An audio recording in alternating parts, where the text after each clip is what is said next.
அது ஆகஸ்ட் 22, 2023. கோர்பா சிட்டியோட ரொம்பவே பிஸியான ஒரு 4 வழி நேஷனல் ஹைவேஸ். அங்க வண்டிகள் எல்லாம் ரொம்ப வேகமா போயிட்டும் வந்துட்டும் இருக்கிற அந்த நடு ரோட்டுக்கு ஒரு போலீஸ் டீம் வராங்க. அந்த டீமை லீட் பண்ணி கூட்டிட்டு வர்றது கோர்பாவுடைய எஸ்பி ராபின்சன் குரியன். அந்த பிஸியான ரோட்ல ஒரு சில மீட்டர்ஸ் அங்கேயும் இங்கேயும் நடந்து ஏதோ ஒரு இடத்த ரொம்பவே கவனமா தேடுறாரு. தென் ஒரு குறிப்பிட்ட இடத்துல நின்னு தன்னுடைய கையை காட்டி இந்த இடத்த தோண்ட அங்க இருக்க அந்த டீமுக்கு ஆர்டர் போடுறாரு. அந்த நடு ரோட்ல நின்னுட்டு இருந்த போலீஸ் ஆபீசர்ஸ் எல்லாருமே எஸ்பியோட அந்த ஆர்டரை ரொம்பவே குழப்பமா கவனிக்கிறாங்க. பிகாஸ் வண்டிகள் போயிட்டு இருக்கிற ஒரு நேஷனல் ஹைவேஸையே தோண்ட சொல்றாரு. இங்க இருந்து என்ன கிடைக்கும் அப்படின்னு அந்த டீம் யோசிக்கிறாங்க. பட் மேலதிகாரி சொல்லிட்டாரு அப்படிங்கறதால இமிடியேட்டா அந்த ரோட்டை பிளாக் பண்ணி தோண்ட ஆரம்பிக்கிறாங்க. வண்டிகள் ஒரு பக்கமா போயிட்டு இருக்க நடு ரோட்ல தோன்ற வேலையை ரொம்ப வேகமா நடக்க ஆரம்பிக்குது. அந்த இடத்துல என்னதான் கிடைக்க போகுது அப்படின்னு எல்லார் முகத்திலையும் ஒரு பெரிய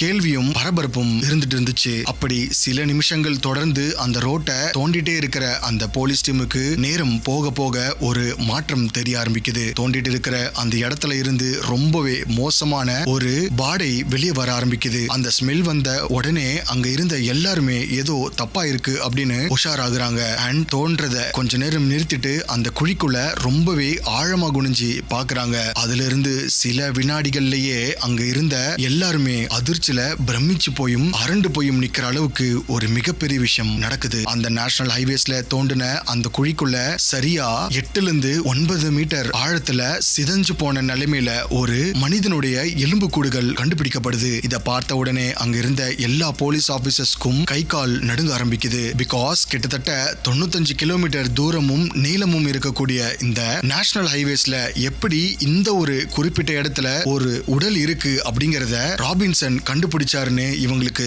சுத்தமா புரியல. அண்ட் எஸ்பி ராபின்சன் முகத்துல மட்டும் ஒரு 5 வருஷ தேடலுக்கான விடை கிடைச்சிருச்சு அப்படிங்கிற ஒரு நிம்மதி தெரியுது. இந்த எலும்புக்கூடு வேற யாருடையதும் இல்ல, கடந்த 5 வருஷமா போலீஸ்ல தேடப்பட்டு கண்டுபிடிக்க முடியாம இருந்த ஒரு இளம் பொண்ணோடது. காலையிலேயே வேலைக்கு போறேன் அப்படின்னு சொல்லிட்டு வீட்டுல இருந்து கிளம்பின அந்த பொண்ணு அதுக்கப்புறம் வீட்டுக்கு வரவே இல்லை. அந்த பொண்ணுக்காக போலீஸ் பல வருஷமா எந்த ஒரு துப்புமே கிடைக்காம தேடிட்டு இருந்திருக்காங்க. ஒரு கட்டத்துல இந்த கேஸ்ல எந்த ஒரு முன்னேற்றமும் இல்லாம அந்த ஃபைல் ரொம்ப நாளா ஓபன் பண்ணாம தூசி படிஞ்ச நிலைமையில இருந்திருக்கு. சோ இந்த கேஸ் இனிமே சால்வ் ஆகாது அப்படின்னு எல்லாரும் நினைச்சாங்க. அதுக்கப்புறம் பிப்ரவரி 2023 கோர்பாவுடைய எஸ்பியா ராபின்சன் பொறுப்பேற்றதுக்கு அப்புறம் தான் இந்த கேஸோட தலையெழுத்தே மாறுது. ரொம்பவே ஸ்மார்ட்டான இவரு ஆபரேஷன் முஸ்கன் அப்படின்னு ஒன்னு ஸ்டார்ட் பண்ணி இந்த பழைய கேஸ மறுபடியும் தோண்டி எடுக்கிறாரு. காணாம போன அந்த பொண்ணுக்காக கடந்த 5 மாசமா ராத்திரி பகல் அப்படின்னு நேரம் காலம் பார்க்காம விடாம உழைச்சிருக்காரு. அதுக்கு மேல ஒவ்வொரு சின்ன தடயத்தையும் ஃபாலோ பண்ணி தான் நேரா இந்த நேஷனல் ஹைவேஸ்க்கு வந்து நிக்கிறாரு. அந்த 5 மாச உழைப்போட முடிவு தான் அந்த 8-9 மீட்டர் ஆழத்துல கிடைச்ச அந்த எலும்பு கூடு. இப்ப அந்த இடத்துல நின்றுட்டு இருந்த எல்லாருடைய மைண்ட்லயும் ரொம்பவே அழுத்தமான சில கேள்விகள் மட்டும் தான் ஓடிட்டு இருக்கு. காலையில வேலைக்கு போறேன் அப்படின்னு கிளம்பின அந்த பொண்ணு எப்படி நேஷனல் ஹைவேஸ்ல அதுவும் 8 மீட்டர் ஆழத்துல புதைக்கப்பட்டு இருந்தாங்க. அண்ட் இதை விட ரொம்பவே முக்கியமான 95 கிலோமீட்டர் தூரம் இருக்கக்கூடிய இந்த ரோட்ல எப்படி அந்த பொண்ணு இங்கதான் இருக்காங்க அப்படின்றத எஸ்பி ராபின்சன் கரெக்டா கண்டுபிடிச்சாரு. 5 வருஷமா போலீஸால கூட கண்டுபிடிக்க முடியாத இந்த கேஸ ராபின்சன் எப்படி 5 மாசத்துல முடிச்சாரு அப்படிங்கிறது ரொம்பவே மர்மமா இருந்திருக்கு. அந்த நடு ரோட்ல எலும்பு கூடு கிடைச்ச உடனே அந்த வழியா வண்டியில போயிட்டு இருந்த பொதுமக்கள் எல்லாருமே வண்டியை நிப்பாட்டிட்டு பார்க்க ஆரம்பிக்கிறாங்க. ஒரு சாதாரண மிஸ்ஸிங் கேஸ் அப்படின்னு நினைச்சிட்டு இருந்த விஷயம் இவ்வளவு பெரிய கொடூரமான கொலையா மாறும் அப்படின்னு யாருமே எதிர்பார்க்கல. பிகாஸ் அந்த பொண்ணு காணாம போனப்ப சாதாரணமா ஏதோ கோவிச்சுக்கிட்டு போயிட்டாங்க அப்படின்னு தான் ஆரம்பத்துல எல்லாருமே நினைச்சாங்க. பட் இந்த ஆபரேஷன் முஸ்கன் மூலமா தான் அந்த பழைய ஃபைல கையில எடுத்த எஸ்பி ராபின்சனுக்கு மட்டும் தான் இதுல ஏதோ தப்பு இருக்கு அப்படின்னு தோணி இருக்கு. அந்த தோசி படிஞ்ச ஃபைல படிச்ச சில நிமிடங்கள்லயே அவருடைய மைண்ட்ல வந்த அந்த சந்தேகங்கள் தான் இன்னைக்கு இந்த ஹைவேஸ் வரைக்கும் அவரை கொண்டு வந்து நிறுத்திருக்கு. போலீஸ் இவ்வளவு ட்ரை பண்ணியுமே ஏன் இந்த கேஸ்ல எந்த ஒரு விடயமே கிடைக்கல அப்படிங்கிற ஒரு கேள்விதான் அவரை தூங்க விடாம பண்ணிருக்கு. ஈவன் மீதி இருக்கிற எல்லா பெண்டிங் ஃபைலையுமே அப்படியே ஒதுக்கி வச்சுட்டு இந்த ஒரு கேஸுக்காக தன்னுடைய மொத்த டீமையும் இறக்கி வேலை பார்த்திருக்காரு. இவ்வளவு பெரிய போராட்டத்துக்கு அப்புறம் தோண்டி எடுக்கப்பட்ட இந்த உடலுக்கு பின்னாடி என்ன நடந்துச்சு அப்படிங்கிறது தான் ஒரு பெரிய கேள்விக்குறியா இருக்கு. ஒரு சினிமாவையே மிஞ்சக்கூடிய அளவுக்கு ரொம்பவே த்ரில்லிங்கான பல ட்விஸ்ட் அடங்கிய ஒரு உண்மைதான் இந்த ஹைவேஸ்ல புதஞ்சு கிடக்குது. எந்த ஒரு தடயமுமே இல்ல இல்லாம ரொம்பவே பர்ஃபெக்டா பிளான் பண்ணி மறைக்கப்பட்ட ஒரு கொலைய ஒரு போலீஸ் ஆபீசர் தன்னுடைய அறிவால எப்படி தோண்டி எடுத்தாரு அப்படிங்கிறது ஆச்சரியமான ஒண்ணு. இந்த நேஷனல் ஹைவேஸ்க்கு அடியில புதைக்கப்பட்ட அந்த பொண்ணோட இருட்டு உலகத்துல என்னதான் நடந்துச்சு அப்படிங்கறத தேடிதான் போலீஸ் இவ்வளவு தூரம் வந்திருக்காங்க. இனிமே அந்த புதைக்கப்பட்ட உண்மைகள் எல்லாமே ஒவ்வொன்னா வெளியே வர ஆரம்பிக்க போகுது. Without further delay let's get into the case. நீங்க பார்த்துட்டு இருக்கிறது ஆனந்த் ஆர்கேவ் யூடியூப் சேனல். நான் உங்க ஆனந்த்.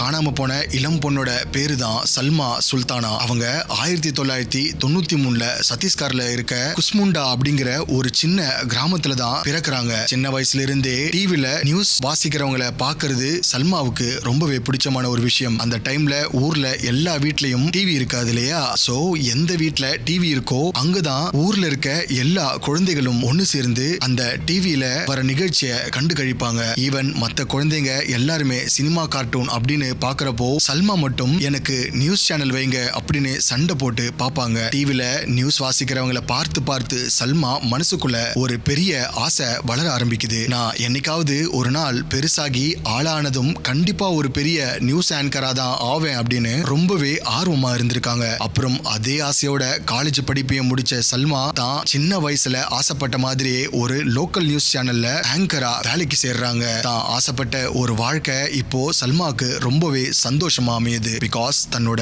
கனவு வேலையை அவங்க ரொம்ப விரும்பி செய்ய ஆரம்பிக்கிறாங்க. பட் அவங்க நியூஸ் ஆங்கரா வேலைக்கு சேர்ந்த அந்த டெலிவிஷன் ஆபீஸ் கோர்பா அப்படிங்கிற இடத்துல இருக்கு. அது அவங்க பிறந்து வளர்ந்த குஸ்முண்டால இருந்து கொஞ்சம் தூரம் தள்ளி இருந்ததால டெய்லியும் வீட்டுக்கு வந்துட்டு போறது அவங்களுக்கு கஷ்டமா இருந்திருக்கு. சோ டெய்லியும் டிராவல் பண்ண முடியாது அப்படிங்கறதால சல்மா கோர்பாலேயே தன்னுடைய ஆபீஸ் பக்கத்துல இருக்க ஒரு கேர்ள்ஸ் ஹாஸ்டல்ல தங்கி வேலைக்கு போக ஆரம்பிக்கிறாங்க. தென் வீக்கெண்ட் ஆனதும் உடனே குஸ்முண்டா போய் தன்னுடைய அம்மா அப்பாவை பார்த்துட்டு வருவாங்க. இப்படிதான் அவங்க லைஃப் ரொம்பவே ஸ்மூத்தா போயிட்டு இருந்துச்சு. இப்படி கோர்பால இருக்க ஒரு ஹாஸ்டல்ல தங்கி வேலைக்கு போயிட்டு இருக்க சல்மாவுடைய லைஃப்ல ஒரு புது நபர் உள்ள அறிமுகமாகிறாரு. சல்மா தங்கி இருந்த அந்த ஹாஸ்டலுக்கு ரொம்பவே பக்கத்துல ஒரு ஜிம் இருக்கு. அந்த ஜிம் ஓனர் கூட அவங்களுக்கு பழக்கம் ஏற்பட ஆரம்பிக்குது. அவரு அதே ஜிம்ல இன்ஸ்ட்ரக்டராகவும் வேலை பார்த்துட்டு வராரு. ஆரம்பத்துல 2 பேருக்குமே நடுவுல நல்ல நட்பு உருவாகுது. தென் நாட்கள் போக போக அந்த நட்பு அப்படியே மாறி 2 பேருக்கும் நடுவுல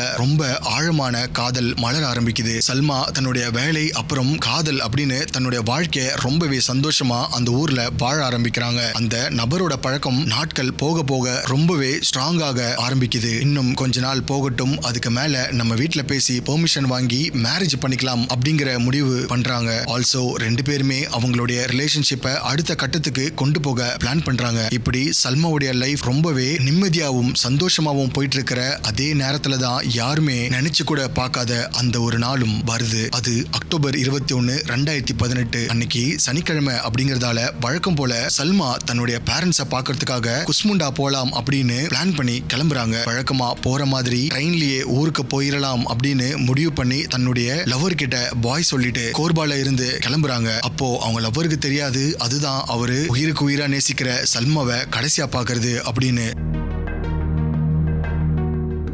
பிகாஸ் அதுக்கப்புறமா சல்மாவை அவர் மட்டும் கிடையாது இந்த உலகத்துல யாருமே பார்க்கல. ஈவன் அவங்க எங்க போனாங்க அப்படிங்கிறதுக்கு ஒரு சின்ன தடயம் கூட இல்லாம மர்மமான முறையில மாயமாகுறாங்க. திடீர்னு ஈவினிங் ஆகியுமே சல்மா இன்னும் வீட்டுக்கு வராததால ரொம்பவே பதட்டமான அவங்க பேரண்ட்ஸ் தொடர்ந்து அவங்களுக்கு போன் பண்றாங்க. பட் சல்மாவுடைய சைட்ல இருந்து எந்த ஒரு ரெஸ்பான்ஸுமே இல்லாம போகுது. போன் தொடர்ந்து ரிங் ஆகியுமே சல்மா போன் அட்டென்ட் பண்ணாததால அவங்க பேரண்ட்ஸ் ரொம்பவே பயந்து போறாங்க. சோ இமிடியேட்டா சல்மாவுடைய பேரண்ட்ஸ், ஃப்ரெண்ட்ஸ் கூட வேலை பார்க்குற கலீக்ஸ் அப்படின்னு அவங்களுக்கு தெரிஞ்ச எல்லாருமே கால் பண்ணி விசாரிக்க ஆரம்பிக்கிறாங்க. சல்மா உங்களோட இருக்காளா, அவ எந்த காலுமே அட்டன் பண்ண மாட்டேங்கிறாளே அப்படின்னு ரொம்பவே தவிப்போட கேட்குறாங்க. அதுக்கு அவங்களுமே சல்மாவை லாஸ்ட் ஃப்ரைடே ஆஃபீஸ்ல தான் பார்த்தோம் அப்படின்னு சொல்றாங்க. தென் அவ ஈவினிங் ஆஃபீஸ் முடிஞ்சு ஹாஸ்டலுக்கு போறப்ப எங்க கிட்ட சண்டே குஸ்முண்டா போறேன் அப்படின்னு சொன்னா, அதுக்கப்புறமா நாங்க அவளை பார்க்கல அப்படின்னு அவங்க ஃப்ரெண்ட்ஸ் அண்ட் கலீக்ஸ் சொல்லியிருக்காங்க. இந்த பதில கேட்ட உடனே சல்மாவுடைய பேரண்ட்ஸ் பேரண்ட்ஸுக்கு பயம் இன்னும் அதிகமாகுது. இமிடியேட்டா அவங்க கோர்பா போய் அங்க தங்கியிருந்த ஹாஸ்டல், அவங்க வேலை செய்யற ஆபீஸ் அப்படின்னு எல்லா இடத்துலயுமே சுத்தியும் முத்தியும் தேட ஆரம்பிக்கிறாங்க. பட் அவங்க எவ்வளவு தேடியுமே சல்மா பத்தின எந்த ஒரு சின்ன தகவலுமே அவங்க ஃபேமிலிக்கு கிடைக்கல. அப்புறம் என்ன பண்றது அப்படின்னு தெரியாம இப்படியே நாட்களும் வாரங்களும் ரொம்பவே சோகமா நகர ஆரம்பிக்குது. சல்மாவை தேடி தேடி ரொம்பவே ஓஞ்சி போய் அவங்க பேரண்ட்ஸ் தான் பொண்ணு என்னைக்காவது திரும்பி வீட்டுக்கு வந்துருவா அப்படின்னு மனசை தேத்திக்கிட்டு காத்துட்டு இருக்க ஆரம்பிக்கிறாங்க. பிகாஸ் அவங்களுக்கு வேற என்ன பண்றதுன்னு சத்தியமா தெரியல. அப்படியே நாட்கள் போக ஜனவரி 2019 வந்துருது. சல்மா காணாம போய் 3 மாசம் கழிச்சு இப்பதான் முதல் முறையா போலீஸ்ல கம்ப்ளைண்ட் கொடுக்கறாங்க. இப்போ போலீஸ் இந்த வழக்கை கையில எடுத்து விசாரிக்க ஆரம்பிக்கிறாங்க. பட் ஆரம்பத்துல போலீஸுக்கு சல்மாவுடைய அப்பா அம்மா மேலதான் ரொம்பவே சந்தேகம் வருது. 3 மாசமா பொண்ணை காணும் அப்படின்னு தெரிஞ்சும் ஏன் இவ்வளவு லேட்டா வராங்க அப்படின்னு யோசிக்கிறாங்க. இதை கேட்ட போலீஸ் அவங்க சொன்னதை நம்பி அடுத்த கட்டமா தேட ஆரம்பிச்சாங்க. சல்மாவுடைய ஸ்கூட்டி இன்னுமே அந்த ரயில்வே ஸ்டேஷன்ல தான் நிக்குது அப்படிங்கறத போலீஸ் கன்ஃபார்ம் பண்றாங்க. சோ சல்மா தானாவே எங்கேயாவது போயிருக்கணும், இல்லனா வேற யாராவது அவங்கள கடத்திட்டு போயிருக்கணும் அப்படின்னு யோசிக்கிறாங்க. இமிடியேட்டா சல்மாவுடைய பாய் ஃப்ரெண்ட் மதுசாகு கிட்ட போலீஸ் ரொம்ப தீவிரமா கேள்விகளை கேட்கறாங்க. பட் அவர் அன்னைக்கு ஃபுல்லாவே ஜிம்ல தான் இருந்தாரு அப்படிங்கிறது உறுதியானதுனால போலீஸுக்கு வேற எந்த ஒரு வழியுமே கிடைக்காம போகுது. இந்த கேஸ்ல ரயில்வே ஸ்டேஷன்ல கிடைச்ச ஸ்கூட்டியை தவிர வேற எந்த ஒரு தடயமும் போலீஸுக்கு கிடைக்கவே இல்லை. நாட்கள் பாரங்கள் வருஷமாகி இந்த கேஸ் அப்படியே ஒரு முடிவில்லாம முடங்கி போகுது. இப்படி இருக்கிற இந்த நிலைமையில தான் பிப்ரவரி 2023 கோர்பாவோட புது அதிகாரியா ராபின்சன் குரியன் இந்த வழக்குக்குள்ள வராரு. அவரு பொறுப்பு எடுத்த உடனே சத்தீஸ்கரை சுத்தி நிறைய காணாம போன பெண்கள் வழக்குகள் நிலுவையில் இருக்கிறத கவனிக்கிறாரு. இது எல்லாம் சால்வ் பண்ணலாம் அப்படின்னு முடிவு எடுத்து ஆபரேஷன் முஸ்கன் அப்படின்னு ஒன்னு புதுசா ஆரம்பிக்கிறாரு. கோர்பா போலீஸ் ஸ்டேஷன்ல பதிவான ஒவ்வொரு நிலுவையில இருக்க ஃபைல்ஸையும் புரட்ட ஆரம்பிக்கும் போது சல்மா சுல்தானா ஃபைல் அவரோட கண்ணுல படுது. சல்மா காணாம போய் 5 வருஷம் ஆகியும் ஏன் இந்த வழக்குல எந்த ஒரு துப்புமே கிடைக்கல அப்படின்னு யோசிக்கிறாரு. இமிடியேட்டா மீதி இருக்கிற எல்லா ஃபைல்ஸுமே அப்படியே ஒதுக்கி வச்சுட்டு ஆபரேஷன் முஸ்கனுடைய முதல் வழக்கா சல்மா சுல்தானுடைய கேஸ ராபின்சன் கையில் எடுக்கிறாரு. பிகாஸ் 5 வருஷமா எந்த ஒரு துப்புமே கிடைக்காத இந்த வழக்கை எப்படியாச்சும் முடிக்கணும்னு ராத்திரி பகல்னு பார்க்காம தொடர்ந்து உழைக்கிறாரு. முதல் வேலையா சல்மாவுடைய மொபைல் போன் விவரங்கள் அப்புறம் அவங்களுடைய பேங்க் கணக்கு எல்லாமே இப்ப பயன்பாட்டுல இருக்கா அப்படின்னு கிராஸ் வெரிஃபை பண்றாரு. அப்படி தேடுறப்போ அக்டோபர் 20, 2018 அன்னைக்குதான் சல்மாவுடைய போன்ல இருந்து கடைசி கால் போயிருக்கு அப்படிங்கறத கண்டுபிடிக்கிறாங்க. தென் அந்த போன் விவரங்களை வச்சு பாக்குறப்போ சல்மா தன்னுடைய காதலனான மதுசாகு கிட்டதான் ரொம்ப நேரம் பேசியிருக்காங்க அப்படிங்கிறது தெரிய வருது. பட் வெறும் போன் பேசினது மட்டும் வச்சு அவர் மேல எந்த ஒரு தப்பும் சொல்ல முடியாது இல்லையா? அதனால அதிகாரி ராபின்சன் அடுத்த கட்டமா சல்மா காணாம போனதுக்கு அப்புறம் அவங்களுடைய பேங்க் கணக்குல பணம் ஏதாச்சும் கட்டியிருக்காங்களா அப்படின்னு செக் பண்றாரு. அந்த கணக்கு செக் பண்ணி பாக்குறப்போ சல்மா காணாம போனதுக்கு அப்புறம் அந்த பேங்க் கணக்குல இருந்து தொடர்ந்து மாசம் பணம் கட்டியிருக்காங்க. பிகாஸ் சல்மா காணாம போனதுக்கு அப்புறம் கிட்டத்தட்ட 1 வருஷமா அந்த பேங்க் கணக்குல இருந்து ஒரு கடனுக்காக பணம் தொடர்ந்து கட்டப்பட்டு வந்திருக்கு. அதுக்கு மேல போலீஸ் இந்த விஷயத்துல ரொம்ப ஆழமா இறங்கி தேடுறப்போ அந்த பணத்தை கட்டினது சல்மா கிடையாது அப்படிங்கறத கண்டுபிடிக்கிறாங்க. சல்மா காணாம போனதுக்கு அப்புறம் அந்த பேங்க் கணக்குல மாசம் பணத்தை கட்டினது அவங்க கூட வாழ்ந்துட்டு வந்த மதுசாகு தான். இந்த விஷயத்தை பத்தி நேரடியா மதுசாகு கிட்ட கேட்காம ராபின்சன் நேரா சல்மா கடன் வாங்கின அந்த யூனியன் பேங்க் கிளைக்கு போறாரு. அங்க இருந்த பேங்க் அதிகாரி கிட்ட இந்த 2 பேருடைய கணக்கு விவரங்களையும் காட்டி இவங்களை பத்தி விசாரிச்சு முழு தகவலையும் கேட்கிறாரு. அப்போ அந்த அதிகாரி சல்மா கடன் வாங்கிட்டு பணத்தை கட்டாம எங்கேயோ போயிட்டாங்க, அவங்கள எங்களால கண்டுபிடிக்கவே முடியல அப்படின்னு சொல்றாரு. ஈவன் அவங்க பணம் கட்டாததுனால அந்த கடனுக்கு ஷூரிட்டியான மதுசாகுவை நாங்க பணத்தை கட்ட சொல்லி பல தடவை கேட்டோம் அப்படின்னு அந்த அதிகாரி சொல்றாரு. அது மட்டும் இல்லாம மதுசாகு கொஞ்சம் மாசம் பணத்தை கட்டிட்டு அப்புறம் திடீர்னு பணம் கட்டுறத மொத்தமா நிறுத்திட்டாரு அப்படின்னு பேங்க் அதிகாரி சொல்லியிருக்காரு. சோ நாங்க நேரா அவர்கிட்ட போய் ஏன் பணம் கட்டல அப்படின்னு கேட்டப்போ அவரு ரொம்பவே மோசமா எங்க கிட்ட சண்டை போட்டாரு அப்படின்னு சொல்றாங்க. ஆல்சோ அவரு இதே மாதிரி நிறைய பேங்க்ல கடன் வாங்கிட்டு பணத்தை திருப்பி கட்டாம ஏமாத்தி இருக்காரு அப்படிங்கறதையும் ஒரு புது உண்மையை ராபின்சனுக்கு தெரியப்படுத்துறாங்க. இந்த எல்லா விஷயத்தையும் கேட்ட ராபின்சன் இப்போ மதுசாகு கிட்ட நேரடியா விசாரிக்கிறதுக்கு அதுதான் சரியான நேரம் அப்படின்னு முடிவு பண்றாரு. இமிடியேட்டா தன்னுடைய போலீஸ் படையை கூட்டிட்டு மதுசாகுவை தேடி அவரோட வீடு அப்புறம் உடற்பயிற்சி கூடம் அப்படின்னு எல்லா இடத்துக்கும் போறாரு. பட் போலீஸ் அவரை தேடி போன எந்த ஒரு இடத்துலயும் அன்பார்ச்சுனேட்லி மதுசாகு இல்ல. அவரு அங்க இருந்து எங்கேயோ ஒளிஞ்சிட்டு இருக்காரு அப்படிங்கறத மட்டும் போலீஸுக்கு ரொம்ப கிளியரா தெரிய வருது. பிகாஸ் அவர் இல்லாதனால சந்தேகம் அடைஞ்ச போலீஸ் உடனே மதுசாகுவோட ரொம்ப நெருக்கமான நண்பர்கள் 5 பேரை பிடிச்சு விசாரிக்க ஆரம்பிக்கிறாங்க. இப்போ இப்போ மதுசாகு எங்க இருக்காரு, அவரை பத்தி உங்களுக்கு என்ன தெரியும் அப்படின்னு அந்த 5 பேர்கிட்டயும் போலீஸ் துருவி கேக்குறாங்க. அப்படி போலீஸ் விசாரிச்சுட்டு இருக்கப்பதான் அந்த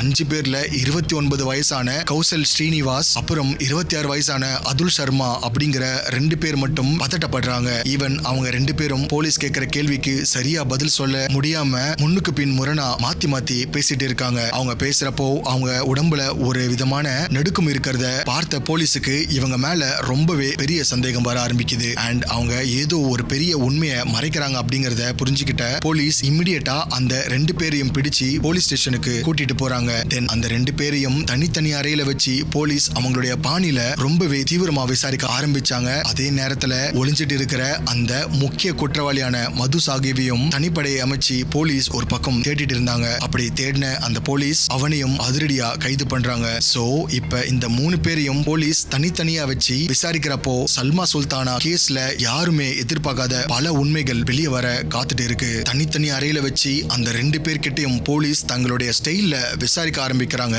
ஆரம்பத்துல தங்களுக்கும் இந்த சம்பவத்துக்கும் எதுவுமே தெரியாது, எந்த சம்பந்தமும் இல்ல அப்படின்னு ரொம்பவே பிடிவாதமா அந்த 2 பேருமே போலீஸ் கிட்ட போய் சொல்றாங்க. பட் போலீஸ் அவங்களுடைய பாணியில சில விஷயங்களை செஞ்சதும் அந்த 2 பேருமே உண்மையை உடைக்க ஆரம்பிக்கிறாங்க. அவங்க வாய் திறந்து சொன்ன ஒவ்வொரு விஷயமும் அங்க இருந்த போலீஸ ரொம்பவே அதிர்ச்சி ஆக்குச்சு. பிகாஸ் சல்மா சுல்தானாக்கு என்ன நடந்துச்சு அப்படிங்கிற மொத்த உண்மையையும் அந்த ரூமுக்குள்ள இப்ப வெளியே வர ஆரம்பிச்சது. அந்த 2 பேரும் கொடுத்த வாக்குமூலத்துல அக்டோபர் 21 அன்னைக்கு சல்மாவுக்கும் மதுசாகுக்கும் நடுவுல ரொம்பவே பெரிய சண்டை வந்திருக்கு அப்படின்னு சொல்ல ஆரம்பிச்சாங்க. சல்மா ஊருக்கு போற விஷயத்துல ஆரம்பிச்ச அந்த சண்டை ஒரு கட்டத்துல ரொம்பவே மோசமான கைகலப்பா மாறி இருக்கு. அந்த கோபத்துல மதுசாகு தன்னுடைய கண்மூடித்தனமான ஆத்திரத்தை அடக்க முடியாம சல்மாவை ரொம்பவே மோசமா தாக்கியிருக்காரு. பட் அவர் அடிச்ச அடியில சல்மாவுடைய மூச்சு அப்படியே நின்னு போய் அந்த இடத்துலயே சுருண்டு விழுந்து பரிதாபமா இறந்து போயிருக்காங்க. சல்மா இறந்து போனதை பார்த்து மதுசாகு ரொம்பவே பயந்து போய் என்ன பண்றதுன்னு தெரியாம நிக்கிறாரு. தன்னுடைய நெருங்கிய நண்பர்களான கசூல் மற்றும் அதுல் சர்மாவுக்கு போன் பண்ணி உடனே வர சொல்றாரு. இமிடியேட்டா அங்க வந்த அந்த 2 பேருமே சல்மாவுடைய உடலை பார்த்து ரொம்பவே அதிர்ச்சி ஆகுறாங்க. பட் தன்னுடைய நண்பனை காப்பாற்றணும் அப்படிங்கிறதுக்காக இந்த கொலையை மறைக்க அவங்க 2 பேரும் சம்மதிக்கிறாங்க. அப்புறம் அவங்க 3 பேருமே சேர்ந்து சல்மாவுடைய உடலை ஒரு பெட்ஷீட்ல சுருட்டி மறைச்சு வைக்கிறாங்க. தென் யாருடைய கண்ணிலையும் படக்கூடாது அப்படின்னு நள்ளிரவு வரைக்கும் அந்த இடத்திலேயே காத்துட்டு இருக்காங்க. நள்ளிரவு தாண்டினதும் சல்மாவுடைய உடலை ஒரு வண்டியில ஏத்திக்கிட்டு கோர்பா சிட்டிக்கு வெளியே கிளம்புறாங்க. பிகாஸ் உடலை எங்கேயாவது புதைச்சா என்னைக்காவது ஒரு நாள் மாட்டிப்போம் அப்படிங்கிற ஒரு பயம் அவங்களுக்குள்ள ஏற்பட ஆரம்பிச்சது. அதுக்கு மேல போலீஸுக்கு கொஞ்சம் கூட சந்தேகம் வராத ஒரு இடத்தை தேடி அவங்க வண்டி வேகமா போக ஆரம்பிக்குது. திடீர்னு அவங்களுடைய ஞாபகத்துக்கு கோர்பாவுடைய நேஷனல் ஹைவேஸ்ல ஒரு சாலை அமைக்கிற வேலை நடக்கிறது ஞாபகத்துக்கு வருது. கோர்பால இருந்து 95 கிலோமீட்டர் தூரத்துல இருக்க அந்த 4 வழிச்சாலை நடக்கிற இடத்துக்கு போறாங்க. பிகாஸ் அங்க பெரிய பெரிய குழிகள் தோண்டி ரோடு போடுற வேலை ரொம்ப தீவிரமா நடந்துட்டு இருக்கு. தென் அங்க தோண்டி வச்சிருந்த ஒரு 8 மீட்டர் ஆழமான குழிக்குள்ள சல்மாவுடைய உடலை தூக்கி போடுறாங்க. ஆல்சோ யாருக்கும் எந்த சந்தேகமும் வராதபடி அந்த குழிய மண்ணை போட்டு மூடிட்டு அங்கிருந்து தப்பிச்சு வராங்க. அதுக்கு மேல இந்த கொலைய ஒரு சாதாரண மிஸ்ஸிங் கேஸா மாத்த மதுசாகு ஒரு பெரிய நாடகம் ஆடுறாரு. இமிடியேட்டா சல்மாவுடைய ஸ்கூட்டியை எடுத்துட்டு போய் அந்த ஊர் ரயில்வே ஸ்டேஷன்ல அனாதையா நிறுத்துறாரு. பிகாஸ் போலீஸ் தேடி வந்தா சல்மா ஊருக்கு போக ட்ரெயின் ஏறிட்டாங்க அப்படின்னு நம்ப வைக்க பெரிய மாஸ்டர் பிளான் பண்ணிருக்காரு. ஈவன் சல்மாவுடைய பேங்க் லோனை 1 வருஷமா கட்டி அவ உயிரோட தான் இருக்கா அப்படிங்கிற மித்த உருவாக்குறாரு. பட் இந்த 5 வருஷமா அவர் போட்ட பிளான் எல்லாமே ராபின்சன் கிட்ட மொத்தமா மாட்டிக்குது. இந்த வாக்குமூலத்தை கேட்டு எஸ்பி ராபின்சன் சல்மாவுடைய உடலை எங்க இருக்கு அப்படிங்கறத தெரிஞ்சுக்கிறாரு. சோ ஆகஸ்ட் 22, 2023 அன்னைக்கு தன்னுடைய போலீஸ் டீமை கூட்டிட்டு அந்த நேஷனல் ஹைவேஸ்க்கு போறாரு. வண்டிகள் வேக வேகமா போயிட்டு இருக்கிற அந்த நடு ரோட்ல நின்னு இந்த இடத்தை தோண்டுங்க அப்படின்னு சொல்லி அந்த டீமுக்கு இன்ஸ்ட்ரக்ட் பண்றாரு. பிகாஸ் அந்த இடத்துல தான் சல்மாவுடைய உடல் புதைக்கப்பட்டு இருக்கு. அதுக்கு மேல தார் ரோடும் போடப்பட்டு இருக்கு. சோ மேலதிகாரி சொன்ன அந்த இன்ஸ்ட்ரக்ஷன் படி அந்த ரோட்டை தோண்டி சல்மாவோட உடலை மீட்டு எடுக்கிறாங்க. இப்ப சல்மாவை கொன்னு ரோட்டுக்கு அடியில புதைச்ச அந்த 3 பேருமே இந்த போலீஸ் பிடியில சிக்கிறாங்க. சல்மா காணாம போனப்ப அவங்க குடும்பப்பட்ட கஷ்டத்துக்கு இப்பதான் ஒரு நியாயம் கிடைச்சிருக்கு. ஈவன் 5 வருஷமா தூங்கிட்டு இருந்த ஒரு ஃபைல தூசி தட்டி எடுத்து 5 மாசத்துல முடிச்சு காட்டுறாரு ராபின்சன். தென் இந்த மோசமான கொலையை செஞ்ச எல்லாரையுமே போலீஸ் அரெஸ்ட் பண்றாங்க. சோ ஆபரேஷன் முஸ்கன் மூலமா ஒரு பெண்ணுக்கு நடந்த அநியாயத்தை வெளியே கொண்டு வந்த ராபின்சனை எல்லாரும் பாராட்டுறாங்க. இதுதான் சல்மா சுல்தானா கேஸ்ல நடந்த நெஞ்ச பதற வைக்கிற ஒரு உண்மையான பின்னணி. குற்றவாளிகளை பிடிச்சு கோர்ட்ல நிறுத்தி அவங்களுக்கு சரியான தண்டனை வாங்கி கொடுத்து ஜெயிலையும் அடைக்கிறாரு. இந்த சல்மா சுல்தானா கேஸ் நமக்கு ரொம்பவே முக்கியமான பாடத்தை கத்து கொடுத்திருக்கு. நாம நம்ம ஃபேமிலியை விட்டுட்டு தனியா வெளியே வந்து வாழும்போது ரொம்பவே ஜாக்கிரதையா இருக்கணும். பிகாஸ் நம்ம மேல ரொம்ப பாசம் காட்டுற மாதிரி நடிக்கிறவங்க எப்ப வேணாலும் மாறலாம். குறிப்பா லிவிங் ரிலேஷன்ஷிப்ல இருக்கிறவங்க உங்க பார்ட்னரை பத்தி நல்லா தெரிஞ்சுக்கோங்க. அவங்க என்ன பண்றாங்க, அவங்களோட பழக்க வழக்கம் என்ன அப்படிங்கறத ரொம்பவே கவனமாவும் தெரிஞ்சுக்கோங்க. என்னதான் ஃபேமிலி கூட சின்ன சின்ன சண்டைகள் வந்தாலுமே அவங்க கிட்ட எப்பவுமே பேசிட்டு இருங்க. பட் சல்மா பண்ண பெரிய தப்பே தன்னுடைய அப்பா அம்மா கிட்ட சரியா பேசாம அவாய்ட் பண்ணதுதான். ஆல்சோ உங்க பேங்க் அக்கவுண்ட் இல்லனா லோன் டீடைல்ஸ் வேற யாரு கண்ட்ரோலையும் கொடுக்காதீங்க. இந்த கேஸ்ல மதுசாகு லோன் கட்டியிருக்காரு அப்படிங்கிற விஷயம் தான் போலீஸுக்கு லீடா மாறிச்சு. சோ நீங்க எந்த ஒரு முடிவு எடுக்கும் போதும் அது உங்களை எப்படி பாதிக்கும்னு ஒரு நிமிஷம் யோசிச்சு பாருங்க. உங்களை சுத்தி ஏதாவது தப்பு நடக்குதுன்னு தோணுச்சுன்னா இமிடியேட்டா போலீஸ் கிட்ட இன்ஃபார்ம் பண்ணுங்க. யாரும் நமக்கு உதவி பண்ண மாட்டாங்க அப்படின்னு பயந்து போய் எந்த ஒரு விஷயத்தையும் மறைச்சிடாதீங்க. தென் இந்த மாதிரி நிறைய விழிப்புணர்வு தரக்கூடிய உண்மை சம்பவங்களை நீங்க தொடர்ந்து பார்க்கணும்னா அதுக்கு நம்ம ஆனந்த் ஆர்கேவ் யூடியூப் சேனலை சப்ஸ்கிரைப் பண்ணிக்கோங்க. இப்போ வரைக்கும் இந்த வீடியோவை நீங்க லைக் பண்ணாம பார்த்துட்டு இருந்தீங்கன்னா உடனே லைக் பண்ணி சப்ஸ்கிரைப் பண்ணிக்கோங்க. இந்த வீடியோல காட்ட முடியாத பல சென்சிட்டிவான இமேஜஸை நான் என்னோட டெலிகிராம் பேஜ்ல அப்டேட் பண்ணுவேன். ப்ரொஃபைல்ல இருக்க லிங்கை கிளிக் பண்ணி அங்கேயும் ஜாயின் பண்ணி எக்ஸ்க்ளூசிவான இமேஜஸ், வீடியோஸ் அண்ட் ஆடியோஸை பார்த்தும் கேட்டும் தெரிஞ்சுக்கோங்க. இந்த வீடியோ பத்தின இந்த அவேர்னஸை உங்க ஃப்ரெண்ட்ஸ் அண்ட் ஃபேமிலிக்கு ஷேர் பண்ணி அவங்களுக்கும் அவேர்னஸை கிரியேட் பண்ணுங்க.